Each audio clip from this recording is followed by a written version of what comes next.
உட்காருங்க, காப்பி சாப்பிடுறீங்களா எல்லாம் கேட்டாரு. அவர் கோயிலுக்கெல்லாம் நிறைய செய்வாருங்க. அந்த நம்பிக்கையில் நான் போய் சொன்னேன், 27 பிள்ளைங்க, தாய் தகப்பன் இல்லாத பிள்ளைங்க, இது மாதிரி சாப்பாட்டுக்கு இல்லாம கஷ்டப்படுது. நீங்க இந்த ஒரு மாசத்துக்கு வேண்டிய சாப்பாட்டுக்கு ஏதாவது ஏற்பாடு பண்ணா ரொம்ப உபயோகமா இருக்கும். அதுக்குள்ள நாங்க வேற ஏதாவது ஏற்பாடு பண்ணி அந்த பிள்ளைகளை செட் பண்ணிடுவோம், கொஞ்சம் ஏற்பாடு பண்ணுங்க. அவர் பட்டுன்னு ஒரு வார்த்தை சொன்னார், சார் கோயிலுக்கு எவ்வளவு வேணாலும் என்ன கேளுங்க தர்றேன், சாமி காரியம்னு சொல்லுங்க லட்ச லட்சமா வேணாலும் தர்றேன், அப்பம் பேர் தெரியாத அனாதைகளுக்கு நான் எப்படி தருவேன்? இதெல்லாம் என்ன நினைப்புல பெற்றானோ இதுங்களுக்கு நான் என்ன கொடுக்கறது? கோயிலுக்கு கேளுங்க, சாமிக்கு கேளுங்க, எவ்வளவு வேணாலும் தர்றேன். நான் எந்திரிச்சு கும்பிட்டேன். உங்களுக்கு ஒரு விஷயம் தெரியாதுன்னு நினைச்சு இப்ப 2 விஷயமும் தெரியாது. என்ன? நீங்க கொடுத்து கடவுளுக்கு நிறைய போறது இல்ல, அதுவும் தெரியல. நீங்க கொடுக்கலன்னா அந்த பிள்ளைகளுக்கு சோறு கிடைக்க போறது இல்ல, அதுவும் தெரியல. நீங்க கொடுத்து உங்க கையை எதிர்பார்த்து கடவுள் இல்ல, அதுவும் உங்களுக்கு புரியல. கோயிலுக்கு நான் எவ்வளவு வேணாலும் தரேன்றீங்களே, சாமி என்ன சோத்துக்கு இல்லாம உங்க வீட்டுல காத்து கிடக்கிறாரு. உங்களுக்கு கடவுளும் புரியல, மனுஷனும் புரியல, மதமும் புரியல, மனிதமும் புரியல. உங்களுக்கு நான் வந்ததே தப்பு, வணக்கம், இதை ஊரூரா சொல்லுவேன். அதான் உனக்கு நான் செய்யக்கூடிய பரிசு. ஊரூரா ஒரு பேர் சொல்ல மாட்டேன், நான் உன்னை சொல்லிட்டு தான் போவேன். அவனுக்கு ஒரு புரியலீங்க. அந்த பிள்ளைங்களுக்கு செய்யறது கடவுளுக்கு செய்யறது அறிவு ஏங்க இல்ல? உங்களுக்கு தெரியுமா, 300 கோடி ரூபாய் திருப்பதி தேவஸ்தானத்துல பிளாக் ஆயிருக்கு. ஏன் தெரியுமா? எழுதி வச்ச கிறுக்க எப்படி எழுதி இருக்கிறா, இந்த பணம் நேரடியாக வெங்கடாச்சலபதிக்கு போக வேண்டியதுன்னா. அவர் என்ன பணத்தை வாங்கி நேரம் திம்பார? நேரடியா வெங்கடாச்சலபதிக்கு மட்டுமே போனுமே ஓடிய வேற எதுக்கு போகக்கூடாதுன்ட்ட. இது என்ன பண்றதுன்னு தெரியல. அந்த கோயில் கான்ஸ்டிடியூஷன்ல இந்த பணத்தை வச்சுக்கிட்டு என்ன பண்றதுன்னே தெரியாம அப்படியே டெபாசிட் ஆகிட்டே இருக்கு அது பாட்டுக்கு. வெங்கடாச்சலபதி என்னைக்கு 300 கோடி ரூபாய் செக் போட்டு எடுக்க போறாரு? கிறுக்கு பைய சொத்து எழுதும் போது நேர வெங்கடாச்சலபதிக்கு பயன்பட வேண்டிய சொத்து எழுதுவான். மனுஷனுக்கு செய்யறதுன்னு சார் கடவுளுக்கு செய்யறது. பல பேர் நினைச்சுக்கிட்டு இருக்கிறான் மனுஷனுக்கு செய்யறதுங்கிறது வேற, கடவுளுக்கு செய்யறதுங்கிறது வேற. ஒரு உதாரணம் சொல்றேன் பாருங்க. மத்தியானம் மணி 2, வெளியில போயிட்டு வீட்டுக்குள்ள வராரு ஐயா, பெரியவர், 70 வயசு பெரியவர். அவர் சம்சாரம் 65 வயசு, சமையல்லாம் முடிச்சுட்டு அப்பதான் வந்து கூடத்துல உட்கார்ந்து அந்த அம்மா. அது கொஞ்சம் பருத்த சரீரம். நம்ம ஊர் பெண்களுக்கே ஒரு பழக்கம் உண்டு, கல்யாணம் ஆகிற வரைக்கும் தான் ஒல்லியா இருக்கணும். அப்புறம் திருவாரூர் தேர் அழகுதான். இத நான் சொல்லப்படாது, இருந்தாலும் சொல்றேன், மன்னிச்சுங்க. அந்த அம்மா உட்கார்ந்தா எந்திரிக்கிறதுக்கு 1 மணி நேரம் ஆகும், எந்திரிச்சா உட்காரத்துக்கு 1.5 மணி நேரம் ஆகும். ஒரு கிரேன் வச்சுதான் தூக்கணும். அது அப்பதான் வந்து கூடத்துல உட்கார்ந்தது மூசு மூசுன்னு. இவர் வெளியே போயிட்டு உள்ள வந்தவர் சட்டை கட்டி மாட்டிட்டு சொல்றாரு, இந்தா ஏய், இதெல்லாம் நம்ம ஊர் பழைய ஆள் அப்படிதான் கூப்பிடா, ஏய் எந்திரி எந்திரி, மச மசன்னு உட்கார்ந்து இருக்கிற, எந்திரி, ஒரு எலுமிச்சம்பழம் ஜூஸ் கொண்டா அப்படின்னு. அந்த அம்மா இந்தா வாரேங்குது, எந்திரிக்க முடியல. சில்லுன்னு கொண்டா, அதுக்காக ஃப்ரிட்ஜ் தண்ணியை ஊத்திராது, கொஞ்சம் உப்பு போடு, அள்ளி கொட்டிவிடாது, லேசா சக்கரை போடு, அதுக்காக போடாமே விட்டுறாது. 100 கண்டிஷன் எலுமிச்சம்பழம் ஜூஸுக்கு இது வரைக்கும் எவனுமே சொன்னதில்லை.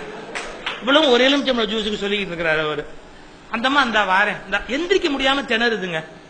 12 வயசு பேத்தி, அது அங்கேருந்து ஓடியாந்தது. பாட்டி தோலை தொட்டு உட்காரு, தாத்தா எலுமிச்சம்பழம் ஜூஸ் தானே கேட்டாரு, நான் தர்றேன். இவ்வளவு நேரம் நான் சொன்ன எல்லாத்தையும் நம்புவீங்க, இதை மட்டும் நம்ப மாட்டீங்க. எந்த பேத்தியாவது பாட்டிக்கு உதவுறதாவது அப்படின்னு நீங்க எல்லாம் நினைப்பீங்க. ஒரு உதாரணம் தானே, அதுல கூட உதவாட்டி அப்புறம் வேற எங்க தான் உதவுறது, அதுக்காக தான் உதாரணத்தை சொல்லிட்டு இருக்கிறேன். பேத்தி அங்கேருந்து வந்தது, பாட்டி உட்காரு, நான் தரேன் எலுமிச்சம்பழம் ஜூஸ். பாட்டி சொல்லிச்சு, அதை வானாண்டி தாயி நீ கொடுத்தா அந்த ஆளு ஏகப்பட்ட குறை சொல்லும், அது எப்ப பார்த்தாலும் ஏதாவது சொல்லிக்கிட்டே தான் இருக்கும், அதை வாங்கி வாங்கி எனக்கு மறத்து போச்சு, நான் வாங்கிக்குவேன், நீ தாங்குவியா, ஏதாவது குறை சொல். பேத்தி சொன்னா பாரு, உங்ககிட்ட மட்டும்தான் அது அப்படி வாலாட்டும், நான் கொடுத்தா மரியாதையா குடிக்கும் சொல்லி போய் பேத்தி எலுமிச்சம்பழம் ஜூஸ் போட்டு நேரம் அங்கேருந்து எடுத்துக்கிட்டு வந்து, தாத்தா குடி அப்படின்னு. அதை குடிச்சுட்டு தாத்தா சொன்னார், தேனா தித்திக்குது தாயின்னு. இந்த அம்மா சொன்னா பாருங்க வயிற்றுல, என்ன தவிர வேற எவ கொடுத்தாலும் உமக்கு இனிக்குது ஐயா, என்ன தவிர வேற எவ கொடுத்தாலும் உமக்கு இனிக்குது ஐயா அப்படின்ட்டு திரும்பி அந்த பேத்தி எப்படி பார்த்தா, ராசாத்தி இங்க வாடி அப்படி கூப்பிட்டு அந்த பேத்தி அப்படி கன்னத்தை சொடக்கி சொடக்கிக்கிட்டு அந்த அம்மா சொன்னா, நீ எனக்கு எம்புட்டு பெரிய உபகாரம் பண்ண தெரியுமா, எனக்கு எம்புட்டு பெரிய உபகாரம் பண்ண தெரியுமான்னு யோசிச்சு பாருங்க. அது என்ன அந்த அம்மாக்கு உபகாரம்? தாத்தாக்கு எலுமிச்சம்பழம் ஜூஸ் கொடுத்தா தாத்தாக்கு தான் உபகாரம். ஆனா இந்திய மனைவி கணவனுக்கு வேலை செய்ய வேண்டியது தன்னுடைய வேலை, அதை கொடுத்தா அவனுக்கு உதவி இல்லை எனக்கு உதவின்னு சொல்றா. இந்த கான்செப்ட் புரிஞ்சு போச்சுன்னு வச்சுங்க. நீங்க யாராவது ஒரு மனுஷனுக்கு உதவி செஞ்சீங்கன்னா, கண் இல்லாதவனுக்கு பாடம் எழுதி கொடுத்தா, கால் இல்லாதவன் தெருவை கடத்தி கொடுத்தீங்கன்னா, இல்ல உதவி செய்ய வேண்டிய ஒரு ஏழைக்கு ஏதாவது கொடுத்தீங்கன்னா, மேல இருந்து கடவுள் பார்ப்பார். உங்க கன்னத்தை தடவி சொல்வார், ஏன் ராசா எனக்கு எம்புட்டி பெரிய உதவி பண்ண தெரியுமா? ஏன் இது நான் பண்ண வேண்டியது? தான் படைத்த படைப்பை ரட்சிக்க வேண்டிய கடமை கடவுளுக்கு இருக்கு. இல்லாட்டி ஏன் படைச்ச? அப்ப தான் படைத்த படைப்பை ரட்சிக்க வேண்டிய கடமை இருக்கிற கடவுள் யார் தன் வேலை செய்தாலும் அவர்களை தன்னுடைய தூதுவனாக நினைக்கிறார். அப்ப நீங்க மனிதனுக்கு செய்வதைத்தான் கடவுள் தன் கணக்கில் வரவு வைக்கிறார். நம்ம ஊர் கிறுக்கு பையன் 100 பேருக்கு புரியலீங்களே, இது சாமி வாயிலே ஊட்டுவேன், வெங்கடாஜலபதிக்கு 300 கோடி ரூபாய் செத்து எழுதி வைப்பேங்கிறானே, அவர் என்ன பிச்சைக்காரனா உங்காசை வாங்கி திங்கிறதுக்கு? அந்த சராசரத்துக்கு படி கிடக்கிற கடவுளுக்கு நீ 300 கோடி ரூபாய் சொத்து எழுதி வச்சா அதை வாங்கி திங்க போறாரா? மனிதனுக்கு செய்வதுதான் உண்மையிலேயே கடவுளுக்கு செய்வது. இந்த அடிப்படை அறிவை கூட இந்தியாவிலே இன்னும் ஏற்படுத்த முடியலையே. கோயில்ல காசு இருக்கு, ஏழைக்கு எப்படி சார் பட்டினி இருக்கலாம்? சாமிக்கு பால் அபிஷேகம் ஆகுது, கடவுள் பால்ல குளிச்சுக்கிட்டு இருக்கிறாரு, இந்த நாட்டில் ஏழை பால் குடிக்கலன்னா தப்பு இல்லையா? யோசிக்க வேண்டாமா? எங்க தப்பு நடந்து யோசிக்க வேண்டாமா? இந்த நாட்டு மத தலைவர்கள் மக்களை அறிவாளியாக்கிவிட்டால் தங்கள் பதவிக்கு ஆபத்து என்பதால் முட்டாள்களாகவே வைத்திருக்கிறார். இந்த நாட்டு மத தலைவர்கள் மக்களை அறிவாளியாக்கிவிட்டால் தங்கள் பதவிக்கு ஆபத்து என்பதால் மேலும் மேலும் மேலும் மக்களை முட்டாள்கள் ஆக்குவதை மத தலைவர்கள் விரும்புகிறார்கள்.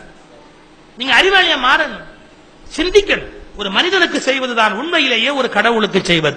மனித நேயம் கடவுள் விரும்புவது. அதான் உண்மையான அர்ச்சனை, உண்மையான வாழ்வியல் முறை. இன்னும் மனித நேயத்தை பற்றிய பல்வேறு செய்தி ரெண்டு இருக்கு. இவங்க சொன்னதுலயும் உண்மை இருக்கு, இவங்க சொன்னது உண்மை இல்லாட்டி இவ்வளவு பெரிய பட்டியல் நடக்க முடியுமா? இவங்க சொன்னது என்ன முழுக்க முழுக்க பொய்யா? மனித நேயம்